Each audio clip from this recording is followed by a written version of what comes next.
এই সুড়ঙ্গ দিয়ে যাওয়ার সময় ইরানের সশস্ত্র বাহিনীর chief of staff major general Mohammad Hossein Bagheri এবং ইসলামিক রেভলিউশনারি গার্ড কর্পসের aerospace force commander Amir Ali Hajizadeh ইরানের সবচেয়ে উন্নত কিছু ক্ষেপণাস্ত্র এবং রকেট প্রদর্শন করেন। এ সময় তাদের আশেপাশে খাইবার শেকান, কাদর 8, সেজিল, হাজ কাসেম এবং পাভেহ ল্যান্ড অ্যাটাক ক্রুজ মিসাইল দেখা যায়। গত বছরে ইসরায়েলি হামলায় ইরান এই অস্ত্রগুলোর কয়েকটি ব্যবহার করেছিল।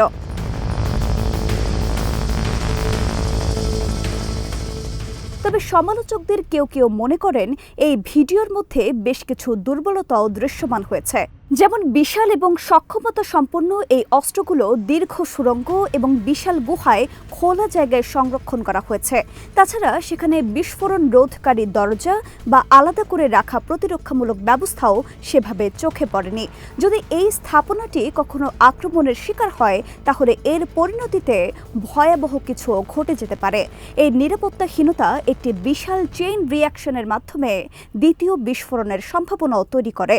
এটি একটি গুরুত্বপূর্ণ তথ্য, কারণ ইরানের অন্যান্য ভূগর্ভস্থ অস্ত্র সংরক্ষণাগার, বিশেষ করে যেগুলো সরাসরি ভূমির ওপর থেকে মিসাইল উৎক্ষেপণ করতে পারে, সেগুলোর বেশিরভাগই এই ধরনের প্রতিরক্ষামূলক ব্যবস্থা কিছুটা হলেও আছে, কিন্তু মিসাইল সিটিতে এর কমতি চোখে পড়েছে।